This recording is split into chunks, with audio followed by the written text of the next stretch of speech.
大家好，我是刘宇，今天是12月25号了。刚刚收到快递员的电话，说我的快递可以取了，有2个快递，一个是柴火炉，一个是驮包啊。明天呢，我就打算离开这里了，因为我的快递已经全部到货了。虽然说最近的身体还是很虚弱但是我感觉在路上可能会好的更快一些吧。现在时候不早了，先去取快递。感觉今天还是挺虚弱的呀，把这个卡拔下来。取快递今天马路上的车辆特别的多，好天气今天。我中午饭都没吃来这里先吃一碗这个牛肉面。哎呀，来份牛肉面，热腾腾的。哎呀，倒出来这个汤。哎呀，好烫，太烫了。凉菜海带，开胃的，这个味道还是挺不错的。这个汤，哇，还吃天一碗这个牛肉面。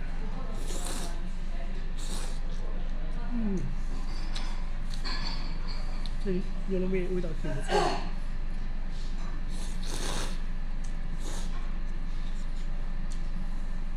非常的有嚼劲这几天一直在旅店里面待着，发现我这个皮肤变白了，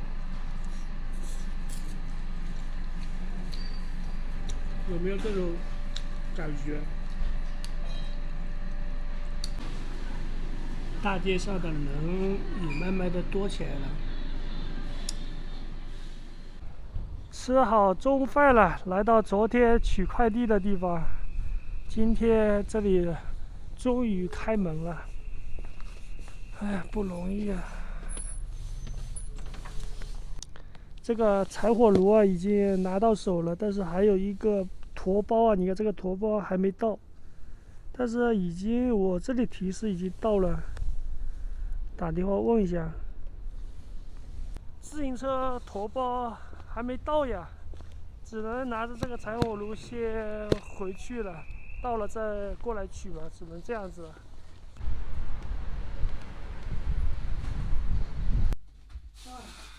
晚上了就点个外卖吃一下，今天晚上吃顿好的点了份这个大虾呀。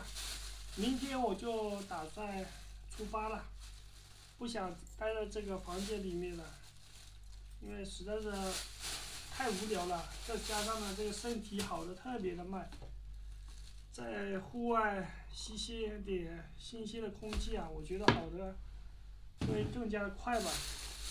今天临走之前喝点酒庆祝一下吧，买了一瓶这个啤酒，还有一份大虾，就这样喝点。看一下这个大虾，分量还是非常的足的，挺香的，开吃了。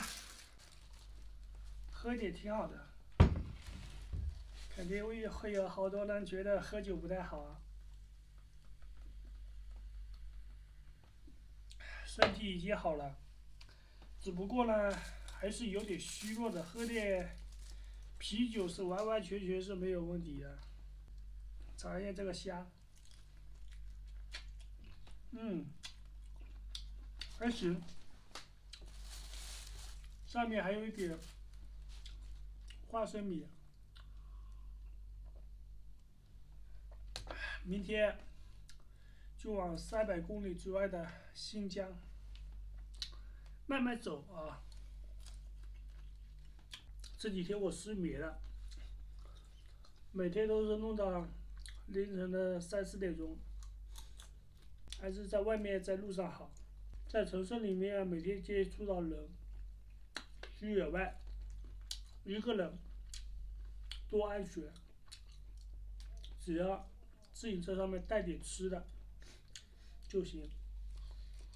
看一下这个盖锅箱里面有什么，有这个麻花，还有这个叫青苔，这个叫什么蒜苔啊，还有一点花生米，还有点萝卜，下面有那个萝卜，还有点那个叫什么来着，我也不知道那个叫什么。哦，土豆，这个土豆不好吃，但是那个萝卜挺好吃。不能多喝啊，喝上这一瓶就够了。嗯，这酸爽，最后一杯啊！这个萝卜吃的我全身冒汗。吃饱饭了，然后剩下的时间聊会儿天，喝点茶，挺好的。其实很多看视频的朋友们啊，很好奇我的过往。那么今天呢，正好有这个时间啊，我就好好的聊一聊。吃饭呢，我也不想拍了；出去逛街呢，也不想拍，因为太累了，太冷了。明天呢，我就离开这里了。今天呢，就打算坐在这里喝喝茶啊，然后聊聊我的过去吧。可能大家都知道啊，我去过国外，我记得是2019年，那个时候呢，去越南呢，就是抱着游玩的心态的。那个时候我也拍视频啊，可能大家对于越南这个国家呀，比较的好奇啊，有的人去过，有的人没有去过。那么我呢，作为在越南待过半年，其实我也挺了解越南的。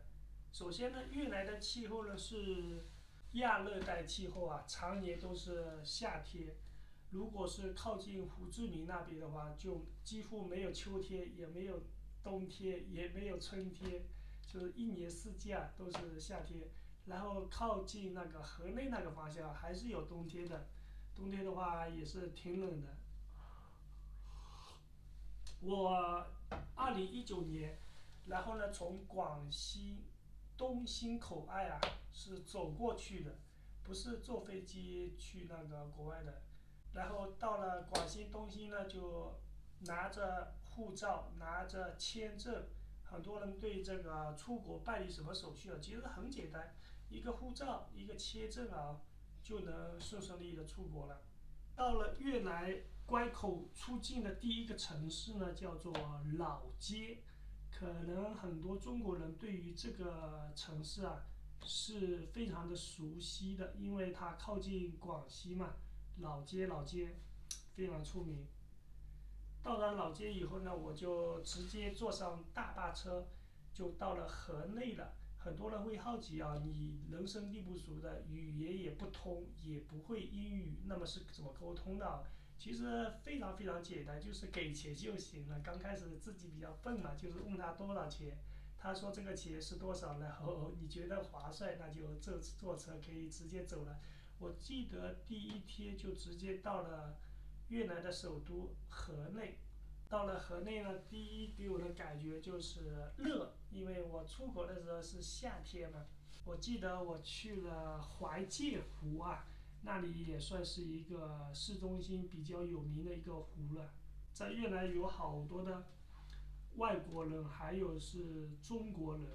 如果大家对越南感兴趣的，可以看一下我之前去游越南的那个旅游视频。刚开始进入越南呢，是选择了徒步背包那种方式啊进入的。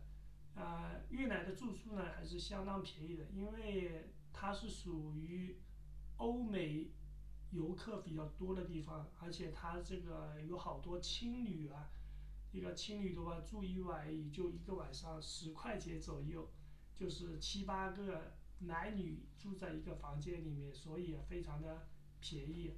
喝点茶，那好多人会觉得10块钱一个晚上能住什么样的旅店呢？其实就是七八个全国各地的、全世界的游客住在一起，然后呢环境是很干净的，虽然说便宜啊。就这样，我在越南的首都啊，待了差不多有1个星期左右吧。然后呢，就打算坐大巴车、坐火车游越南，一个一个城市啊，就这走下去。然后呢，我发现，在越南啊，坐车是很不方便的。后来我就一直想着能不能去租一辆车啊，租一辆车也不太现实。后来想到了买一辆摩托车呀，就以这种坐大巴的形式和坐火车的形式，一直来到了越南胡志明那边那个方向。然后呢，我呢在一个青旅里面买了一辆摩托车，是1400块钱左右啊，买下来了。那个老板人也非常好，摩托质量也相当的不错。后来呢，我就买了摩托车。我发现呢，有了摩托车，但是住那怎么办呀？虽然说越南有很多地方有便宜的住宿啊，但是总感觉不是那么方便啊。我后来又想着去买一个帐篷，这样子到哪里呀都能住了，而且呢又省钱。后来我就骑着摩托车来到了胡志明市啊，岘港市，买了一顶户外的帐篷。虽然说那个帐篷啊不是那种专业的帐篷啊，但是在越南已经是绰绰有余了。只要不是遇到下雨天，那个帐篷啊还是挺耐用的。在岘港买了帐篷以后呢，我呢就骑着摩托车啊，打算进入山区人烟稀少的那种地方去游玩了。刚开始还是有点害怕的，毕竟是在国外嘛，一个人骑着摩托车去荒郊野岭的，就每天骑着摩托车瞎转，去山区里面人少的地方、农村去转。在越南想搭帐篷不是那么容易的，不像在国内哪里都可以搭。在国外我已经被警察抓了无数次了，因为越南是一个国土比较狭长的城市啊，它对中国人还是比较有戒心的。而且我呢，经常骑着摩托车去边境的地方，被当地的误人以为是间谍啊抓起来，但是也是非常有趣的。在和警察打交道的过程当中，我发现，告诉大家一个故事，就是和警察打交道的过程当中需要翻译嘛，因为我不会越南语，也不会英语，那么警察也不会英语，也不会说汉语，那么需要沟通嘛，然后来了一个女翻译。到沟通了，到最后那个女翻译问我有没有女朋友，有没有老婆，她说需不需要帮我介绍。其实，在越南很多旅游经历啊是比较有趣的。以我在越南半年的时间啊，我对越南的了解就是，越南女孩子对男孩子啊，对中国男孩子啊，还是非常友好的。但是越南男孩子对中国人还是有一点老观念的。就这样，在越南差不多骑着摩托车啊，走遍了95%的大城市和走遍了90%的农村啊，骑了有差不多3万多公里左右吧。可能会问了，越南那么小的地方，怎么可能会骑了3万多公里啊？我就是来回跑，就是从河内跑到胡志明，胡志明跑到河内，就这样来回跑，整整花了6个月才把这个越南全部已经骑遍了。所以说我在越南遇到比较有趣的事情嘛，比较有趣的就是遇到很多越南女孩子，包括遇到越南的阿姨。因为越南的阿姨啊，看到中国小伙子啊，都是非常非常的友善的，看你那个眉清目秀的，就想给你介绍女朋友。好多人会说那些人都是骗人的啊，我觉得完全没有必要，因为我什么都没有，也没有什么他给骗的。其实当地人说给你介绍女孩子，很多很多都是真的，因为当地的女孩子还是比较偏多的，她们对于中国人还是比较的好奇的，在他们的脑海子当中，就中国人是比较富裕的人，给你们相互认识啊，他们是非常乐意的。可能很多人没有去过越南的人啊，就是认为越南就是原始森林，但是其实不是啊。我去过越南那么多地方，其实越南是没有原始森林的，只有是天气比较热而已。那会有好多朋友问越南的消费是如何的，就在我的印象当中啊，如果是你买的物资是当地的物资啊，水果啊，他们当地人吃的饭呀、都是相当便宜的。但是如果说是买的一些工业用品啊、生活用品啊，它很多都是进口中国的，因为我们和越南它这个贸易啊是非常的流通的，所以说什么锅碗瓢盆啊，这些都是进口中国，这个相对来说比较的贵一些吧。我觉得越南的消费吃的东西来说的话，跟广西差不多的，还有它的住宿是比较的便宜的。当然了，它也有贵的，比如说你去胡志明那个地方是越南最发达的城市之一了，就是你一天花30块钱，你也可以在那个国家旅游。当然，你一天花个几千块钱也可以在那个国家旅游，只是你对消费的。其实我在越南其实消费也很低很低吧。如果说刚开始的话也要住宿嘛，那住宿20块钱最多了，一天20块钱，因为住的是那种青旅嘛，很便宜。一般的话就是十几块钱、15块钱左右。那吃的话就粉的话9块钱一碗，里面有肉，还有素菜。但是我一碗的话，有可能有时候吃不饱，有可能会吃2碗。那2碗的话就是18元，那2碗是肯定是够了。越南他们也是吃米饭的，但是他们最多吃的是那种米粉，越南的米粉还是可以的。还有越南那种早餐，法棍啊，就是面包一样东西，然后包入香肠，也是挺好吃的。在越南呢，还有那种甘蔗汁啊，好像是1块5毛钱一杯，我记得大杯的话是1万越南盾一杯，就是相当于3块钱，喝的东西也很便宜的。那边的红牛好像是1万多吧，差不多4块钱左右一杯红牛，相对来说和广西的消费我感觉是差不多的。说一说越南的治安啊，因为我在越南待了那么久了，半年了，走过南闯过北的，骑了4万公里左右了。我觉得越南的治安还是相当的不错的，我觉得可以跟中国有的一比了。好多人会觉得你为什么会去越南呢？而不是选择其他国家？第一呢，越南呢离广西比较近啊，出国也比较的方便了。再加上我不太喜欢坐飞机啊，如果你选择其他东南亚的话，比如说柬埔寨啊、泰国啊，去那里的话只能坐飞机过去了。其实我不太喜欢坐飞机啊，所以我就选择了越南。还有一个原因呢，就是越南的天气气候啊是比较炎热的，我比较喜欢这种炎热的气候。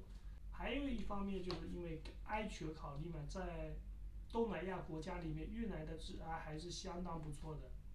还有一点呢，就是消费的原因啊，越南消费也是相当的划算的。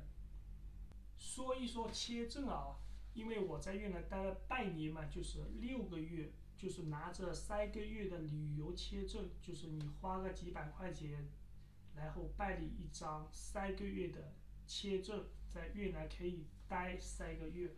那么如果说你这个签证3个月到期了，然后你再返回到东兴口岸，再拿上你新的签证3个月有效期，再进入，就是当天回国，当天又可以进入越南了，还是非常的方便的。所以说6个月到期了以后，我是怎么回国的？是因为口罩事件啊，在越南不是那么安全啊，我就选择了回国了，在越南也待不下去了，因为那个时候。本来呢，我还是想在越南再待上几个月，然后呢再转战其他的东南亚国家，因为这个疫情啊打乱了我的旅游计划。在越南总体来说还是非常的开心的，因为在国外嘛都是有新鲜感的，如果你在国内的话没有太多的新鲜感。就是唯一有一点不足的地方就是语言沟通有点困难。就算你会英语的话，在越南也不是那么方便的，因为越南很多人他们也不会说英语，除非他们是大学生啊、年轻人，他们会说，但是普通人他们是不会说英语的，只能说他们当地的越南语。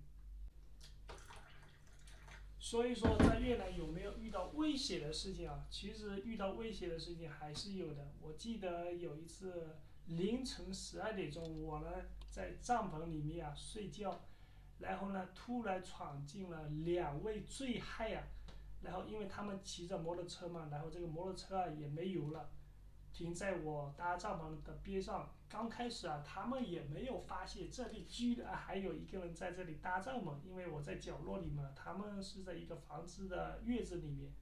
然后看到我之后他跟我来打招呼，因为语言不通嘛，我也听不懂他们在说什么，但是我能感觉到他们是喝了酒的。然后呢，他们告诉我用翻译器手机翻译器，他们说这个摩托车没油了，然后呢需要问我要钱。一开始呢，我呢也是装傻我就是装作听不懂嘛。然后呢，实在是没有办法了，我呢就把我自己的零钱给他们了，但是他们呢想要更多我说我没有这么多钱，那么也给他们差不多有几十块钱吧。反正那个时候我就能感到有一种威胁吧。还有一次比较惊险，那就是我骑着摩托车我记得是前往大内是一个城市嘛。我赶夜路因为天已经黑了，没有找到合适的旅店。那个时候我还没有买帐篷，所以赶路去住旅店。但是因为这个摩托车骑得太快了，突然前方有一块石头，我骑的速度又比较快，我记得当时从那个石头冲过去了，然后车辆就飞起来了，整个人都飞起来了。神奇的是，这个摩托车落地了，我依然坐在这个摩托上面骑着，也没有摔倒。我觉得那一次真的是非常非常的幸运的。所以说骑摩托车就赶时间嘛，也要骑得慢一些，这样比较的安全。在越南呢也碰到一些有趣的事情有挺多的。还有就是在越南遇到好多的女孩子，她会主动的跟你打招呼，她们对中国人还是比较的好奇的吧，特别是越南的女孩子。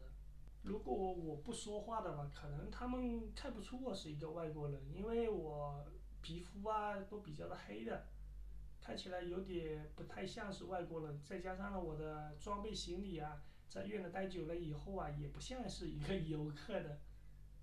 当你一说话不会说当地的语言的时候，他们就知道你是外国人，多半以为他们肯定是认为你是中国人的。如果是遇到一个男孩子可能会凶巴巴的，但是如果是越南女孩子的话，他们还是非常好说话的。越南呢是一个不太适合露营搭帐篷的，因为他发现你外国人他就报警。我已经进警察局无数次了当然也不是说做坏事了才进去只不过是你在野外搭帐篷，然后呢，当地人呢就会去跟警察说这里有个搭帐篷，然后呢，警察呢就把你带到警察局去盘问。很多就是当你是间谍吧。我已经习以为常了，看到警察也不会害怕了。刚开始还是有点紧张的，后来次数多了，我就已经习以为常了。只要你搭帐篷，就可能会遇到这种麻烦。所以去越南的话，尽量少搭帐篷了，因为不是那么的方便。而且越南的那种废弃的房子几乎没有，和中国不太一样。中国有好多的废弃的房子可以住但是越南的话几乎没有的。今天有这个时间呢，我就聊聊在越南旅途当中的有趣的事情前几天呢，我呢也去看了越南的视频想想当年在越南这种经历也是挺有意思的。可能在视频当中记录的不是那么的完整但是也是一种回忆吧。喝点这个茶有空呢聊聊我的过往经历和一些之前的旅行经历也是挺好的。前几天呢，我呢也去看了之前的视频挺有意思的，大家也可以打开合集越南的合集呢都有视频的记录大家也可以看一下。明天呢我就离开这个宾馆了，就继续走了。在外面我觉得能够好得更快吧，这里我感觉这个喉咙怎么都好不了了。好了，今天的视频就到这里了，因为这几天呀也没什么可以拍的，所以就聊一聊之前的我的旅游经历，也是挺好的。好了，晚安了，明天见。